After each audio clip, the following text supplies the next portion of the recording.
Paul Jewell said his biggest wish was for his team not to be the last game on Match of the Day. Well, having won 3 successive matches, Paul deserves for his wish to come true. So here you go, Wigan versus Charlton, themselves 3 games unbeaten, watched at the JJB Stadium by Dan O'Hagan.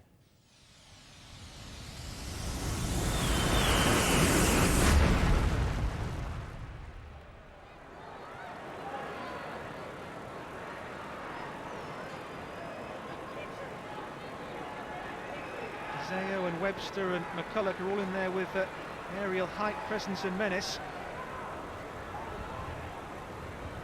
Kevin Kilban's corner, good one too, across the face, saved really well by Carson, and nearly turned in at the near post as well.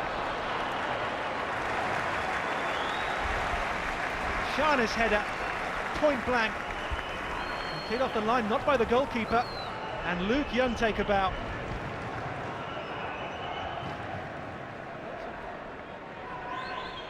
Camara's missed his header here, it's McCulloch.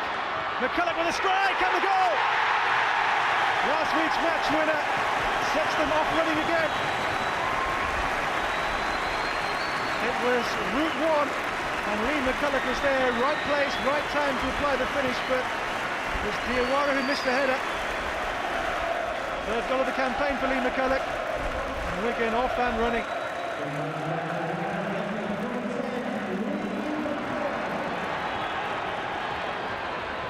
M.Bent for Charlton, Randy Reid who missed his kick, Jerome Thomas, and he gets it all wrong. Dear me. Ian Dowie's best week in charge, a big win last week in the Premiership and through to the Carling Cup quarter-final as well for the first time in the club's history. It's Camara, first-time striker! Oh, that is a fantastic goal! Henri Camara! His father just had his baby son, Henri Jr., and what a way to celebrate, a double celebration for Henri Camara this weekend. It is a magnificent goal. Once again, the yellow boots have done the trick. Camara, first-time volley, special goal. Camara makes it 2 for Wigan. Brilliant goal, Henri Camara.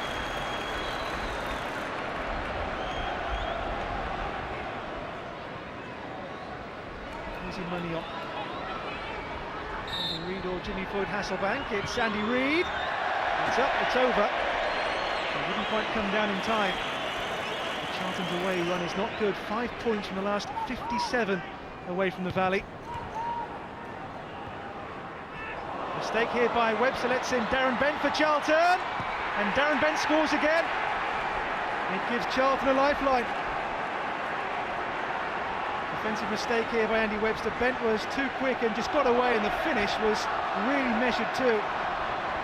A mistake by Andy Webster, and Bent was in. And the finish maybe off the defender, the final touch. And Zayo was chasing back. And who got the final touch here? Own goal maybe. Hands up. Diawara's header clear for Andy Reid now for Charlton. Bent wants the ball over the top here. This is D.Bent against Leighton Baines, and Bent's in here. Can he find the finish this time? No, Kirkland denies him. Really good save, Chris Kirkland. That could and should have been 2-2. To the rescue, Chris Kirkland. A super chance for 2-2. Just playing off the shoulder of the last defender. He got away from Leighton Baines, but the save from Kirkland was of a really good standard too. He came and spread himself and made himself big.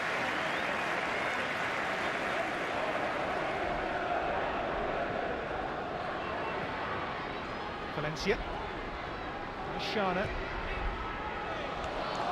Anderson Boyce, it's the cross-like from Boyce, good one as well on Shana. Oh, and super save there from Carson. He had to spread himself, it was off his own defender, I think, Luke Young.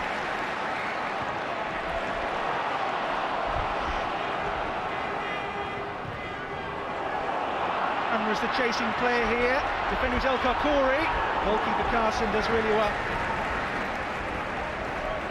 Corey just held off Camara as long as he could until his goalkeeper could come to the rescue. It's over 50 league games since Wigan last had a scoreless draw. Won't happen today either. Hasselbank has made the run. Hasselbank. Good pace. Hasselbank is crossing as well towards Ryderson at the near post. Well, it's been smuggled behind.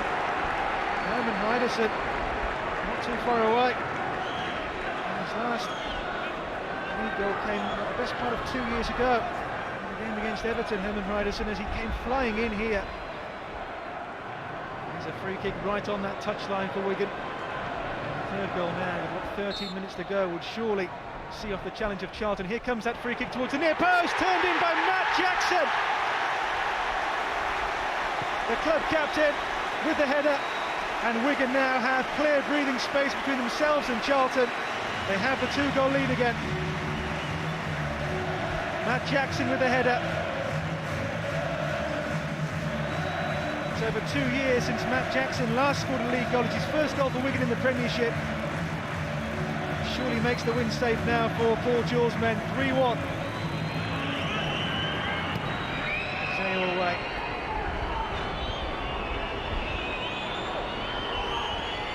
Ryderson for Charlton. Last knockings for them. It's in towards Marcus Bent here. Bent, 3-2. Marcus Bent with a lifeline for Charlton. It has surely come too late in the day, though. The 3 minutes of added time are now up. It's Marcus Bent who makes it 3-2. It is too little, too late for Charlton, though, surely. Took it well, lovely finish, his first Premiership goal of the campaign. Paul, that's 4 wins in a row now. Wigan on a superb run. Yeah, it's it's no mean feat to get 4 wins on a spin in the Premiership. A little bit disappointed in our defending at times today, but it was very difficult conditions out there, so maybe you give the players the benefit of the doubt. But to get 12 points out of 12 is fantastic. That's not very often that you get on the score sheet, is it? No, it isn't, no, and it would have been nice to relax and coast home to a 3-1 at that point, and then they scored and made it a little bit dodgy at the end. But no, you can talk up my goal as much as you like. I believe your last one in the Premiership was, 13 years ago? Yeah, that's right, yeah. I do remember them all, but I wouldn't have actually been able to pick that one out as being the last one. Great weekend for Camara. His girlfriend's just had a baby, and a superb goal as well today. Yeah, his girlfriend gave birth to Emily Jr. apparently last night at 1:05, although she was in Paris, so he wasn't there. And I said to him this morning, go and get a couple of goals to celebrate. Unfortunately, he only got one. But it's a great weekend for Henry. It's a great weekend for all of us, and we're delighted for him and his family. I thought it was a spirited performance second half. I've said to the boys, I didn't feel I couldn't have fault their work ethic second half. They pressed, they harried, they chased. They were certainly willing to run forward. They passed the ball nice and crisply, which we didn't do first half. So yeah, there was a good response, but we've got to have that response when it's 0-0, not when it's 2-0 down. Yeah, 4 straight wins, sensational run of form, and a terrific goal from new dad. Yeah, I have to correct Jill. It's Henri Junior. If he's French, he's had lots of clubs as well, Camara. But I think he looks like he's happy where he's playing at the moment, and he's enjoying his football. And I think it's a superbly taken goal. And he's showed these qualities everywhere he's been.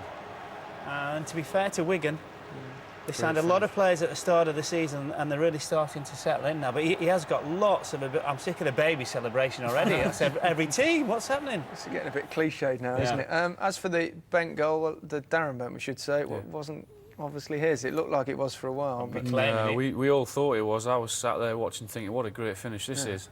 But as we see here, I'm not so sure you can tell. It was a mistake from Webster in the first place. Looking at it from there, you think, yeah, great finish. If we show it from the other angle, it's actually Dazoo just gets the toe in there. I mean, it is a great finish, but not from Darren Bent. He's done well, Bent, though. He's doing very well. I think he's got 5 in 7, which is in contrast to Andy Johnson, who hasn't scored in 7. And who would you go with on Wednesday night if you were Steve McClaren? If you're going to play one of those two? Well, I think to play with Rooney, I think Johnson would have played in the last game, so I would give him a go. But if I'm sure at some stage during the game you'll see Darren Bent, because he deserves a chance. He should have gone to the World Cup. So should Defoe. Well, yeah. So we start that again. I think we covered that one, haven't we? We move across the Pennines.